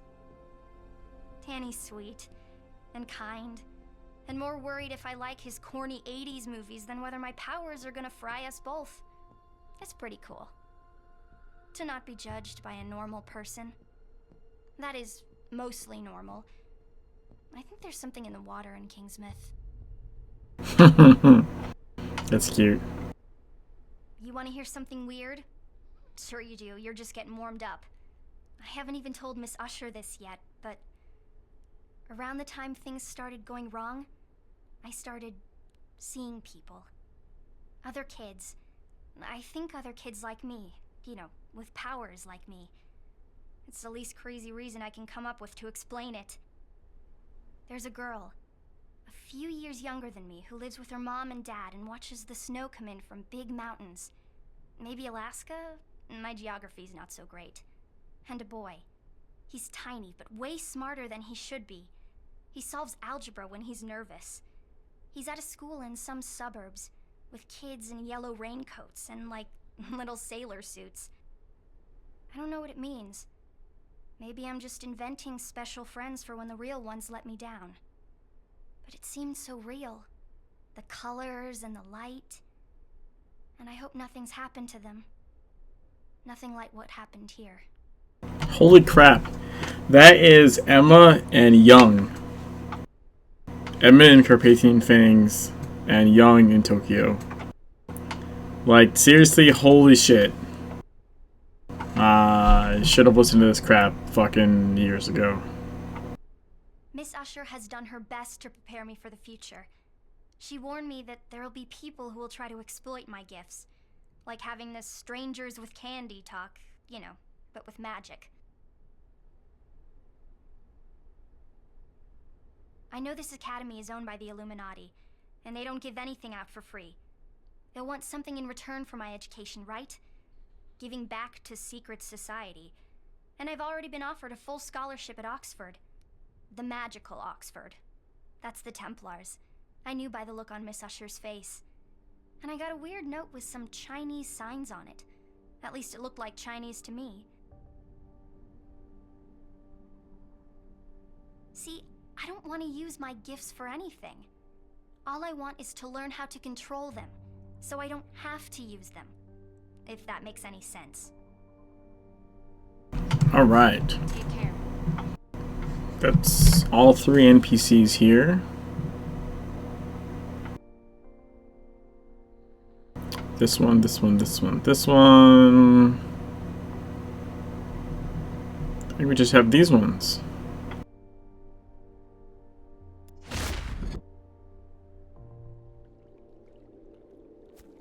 Man, now I wish I was like further along in the zones. I'd just go listen to like everyone in Blue Mountain. This is actually really fun. I'm very much enjoying this.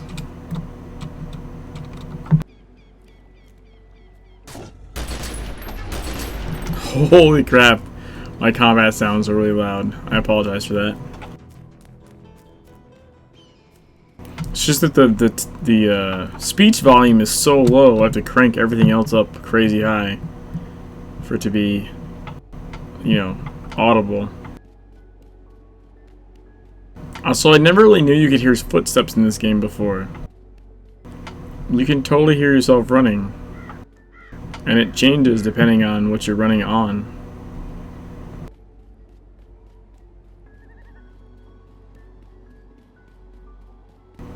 At least sometimes.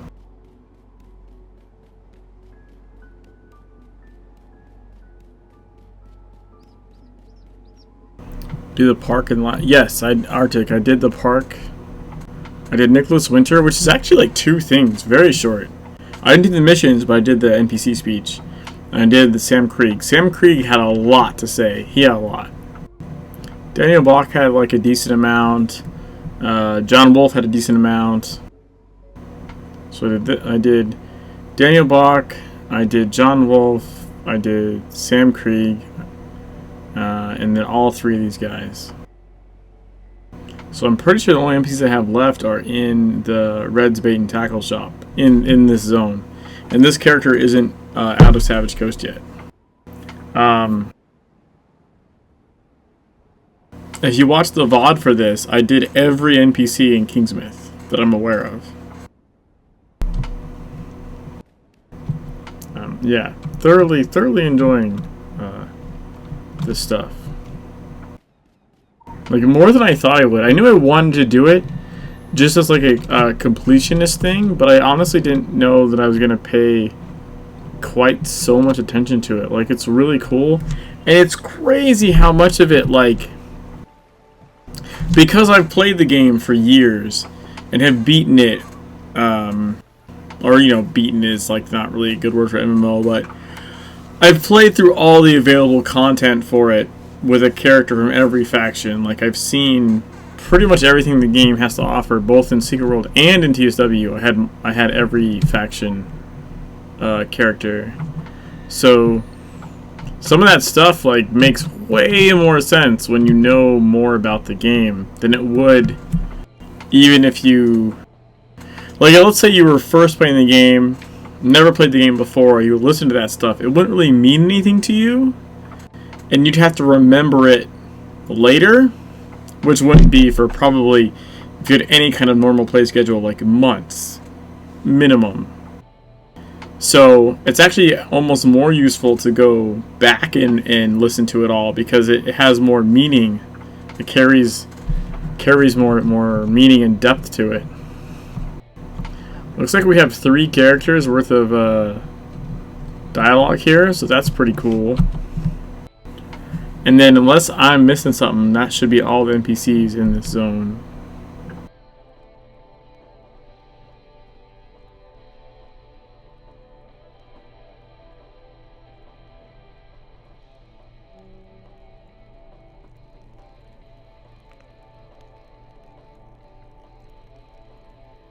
A mad dog won't raise any pups. So my pop used to say.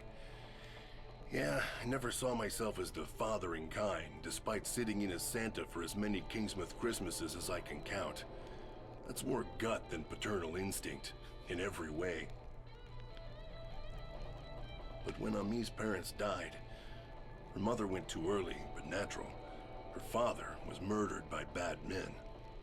Left it for me to bring her up right. Her brothers, too, Frank and Joe. 1 out of 3. It could have been worse, I guess. Don't mean to say I favored her, but she was special. Had my brother's gift to channel the voice of our ancestors. She just needed encouraging. What was left of the tribe, of her family, they wanted no more to do with tradition. We're no longer on speaking terms, us and them, and mostly that suits me just fine. I'm spoiled for company. But it was never easy for Ami. Responsibility sure is a sack of rocks, even in better times. Better times, relatively speaking. Weighed her down half her life. Sure am proud of her. And I guess this old dog's not all mad after all. All our legends and traditions speak of watching over this land, of suffering the hardships. Not a lot of bridges in these parts for water to go under. There's a whole lot of slights and hurt that never got sounded out, never really left this place. My brother got himself killed for it, and could be that was some kind of mercy. Bearing a purpose is a big, heavy weight. The purpose passed on to his daughter, Ami, and the tribe turned her out for her troubles. And that was half a lifetime ago. Part of me thought what's happening now was gonna happen then. The storm clouds had gathered and all. Moral of the story is, evil's one tricky son of a gun. Man doesn't write romances for a reason, the miserable bastard. We got bets on him coming out of this one with a story about saving the day, maybe with an empowered Native American squeeze, too. Huh. You won't find him setting foot outside the old lighthouse. I'd just slide his food and booze under the door until he got his hands on a rifle. Now I leave it out of range, and he can bill me if it goes bad. How all of them escaped the fog, I don't know. I'd like to think there's rhyme and reason to it all, but I suspect it's just pure awful luck.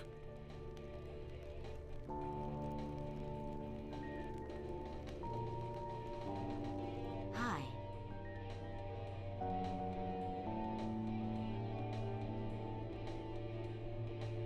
I rebelled against pretty much everything in my teens. I abandoned my roots, got married, moved to town. I don't know what I was trying to prove, but I suppose I just wanted to get out from underneath all the history and tradition that I felt was weighing me down. The only thing I proved was that you can run away from everything around you, but you can't run away from who you are. It's just a matter of time until it catches up with you. I'd gotten married to the wrong man for all the wrong reasons. Bill didn't take it well, and it got pretty bad. I had to take Kyra away from all that. I rebelled against pretty much everything in my teens. Whoops. I abandoned my roots. Double clicked. I married, moved to town. I don't know what I was trying to prove, but I suppose I just wanted to get out from underneath all the history and tradition that I felt was weighing me down. This you have a destiny business can be a heavy load to carry. You probably know that as well as anyone. All the expectations. It's not an easy thing to live up to. You end up disappointing everyone, yourself included. It's not like any of us ever asked for it, yet we get defined by how we live with it, what we do with it. Sometimes, it seems unfair that you can't just be, I don't know, normal. I tried normal. It didn't really work out for me. My husband disappeared a few days before the fog hit. He always used to pull stunts like that, go on binges that lasted days. But I'm obviously more worried about him this time.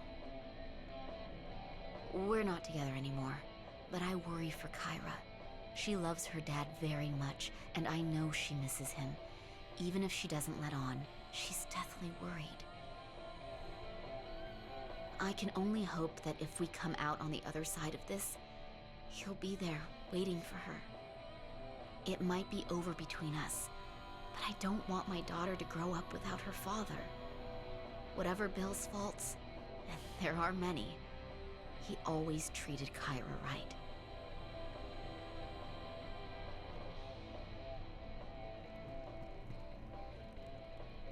Hello. Apparently Mom's some kind of Wabanaki superwoman. Who knew? Okay, so she was always obsessed with rituals and traditions. Dad couldn't take it. Made him so mad, my mom and him kept fighting over it. I thought it was just superstition. I guess there's a lot more to it, and she started teaching me about all that stuff. It's pretty cool. I suppose I just have to trust she knows what she's doing. Red says I'm next, that I'll inherit her gift. I really don't know what that's supposed to mean. I'm not sure I want to inherit Mom's gifts.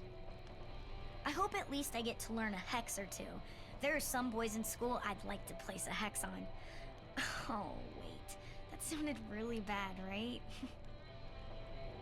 A few more weeks of this, and I'll even be ready for that fishing trip upstate my uncle's been threatening to take me on. All I have to watch is what I brought with me when we came here to stay with Uncle Red.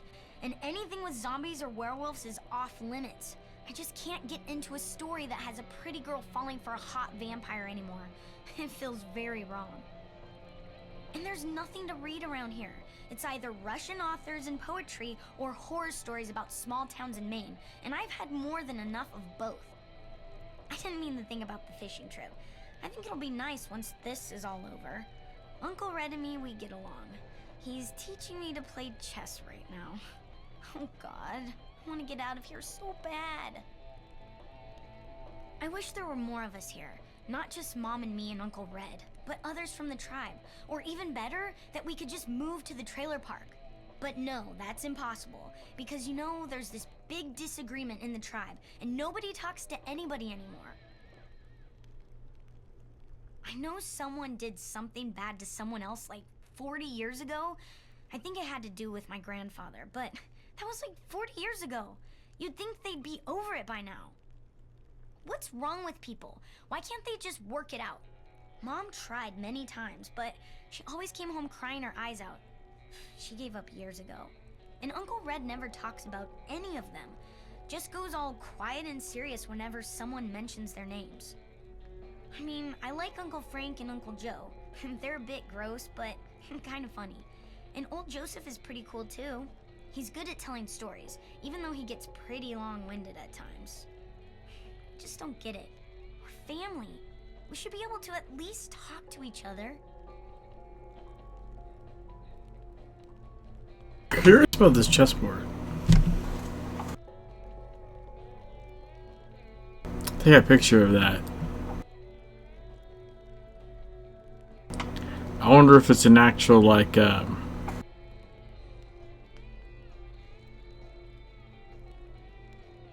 particular game or petition or something. Okay, so I think that was all the NPCs, right? That's all these ones. Ah? All the NPCs.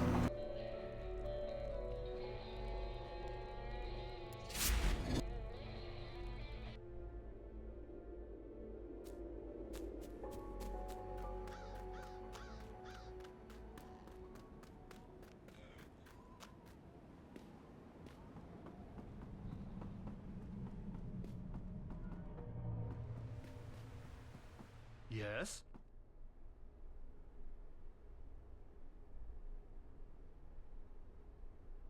So you guys think I should do this mission? Or I should just leave the stream here as like a NPC listen stream? I'm kind of debating. It's already 1. I really don't want to be streaming for much longer. I should probably get to bed soon. I could potentially do like one more mission. Or a mission. Just to do something. Or I could save it for tomorrow morning stream. And just have this stream, like VOD, be 100% just listening to NPCs. Which I'm honestly kind of okay with as well.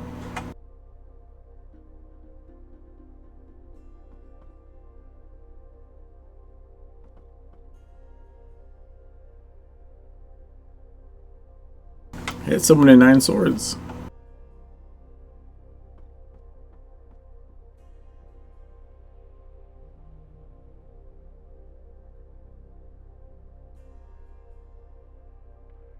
Your call, like the NPC things too.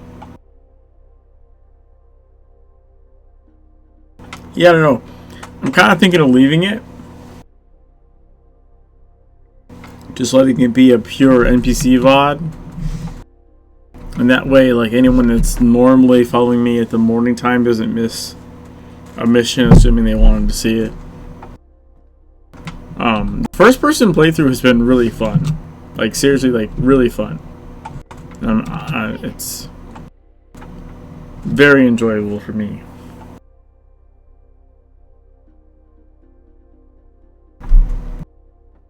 I will leave it here and just do this rec center mission tomorrow.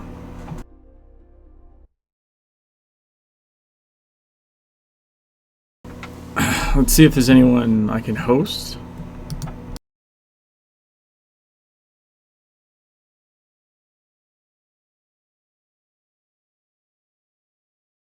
There's a few people streaming tonight. Interesting.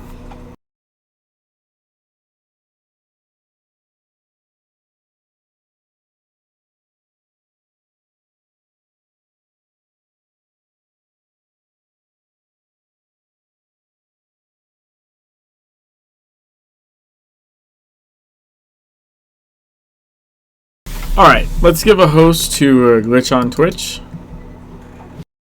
They're in Carpathian Fangs, it looks like. They're doing the Revenant mission. I've hosted them before.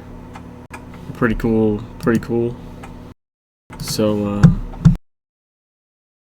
thank you guys for hanging out. I know it wasn't super crazy awesome, action stream, but I personally enjoyed listening to all the NPC dialogue, and I think a lot of it is way more meaningful, or has a lot more additional meaning if you've played the game already.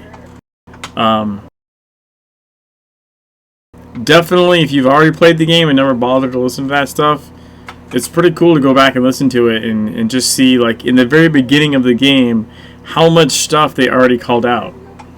I mean, that one part was referencing Young in Tokyo. That's crazy far ahead of Kingsmith. So, good stuff, good stuff. Night, Arctic. Thanks for hanging out, man. Appreciate it. Appreciate the interaction. Always nice to have someone talking to me on the stream. So, yeah, I'm going to give a host over to Glitch on Twitch. They're cool people. Go check them out. Thanks for hanging out, guys.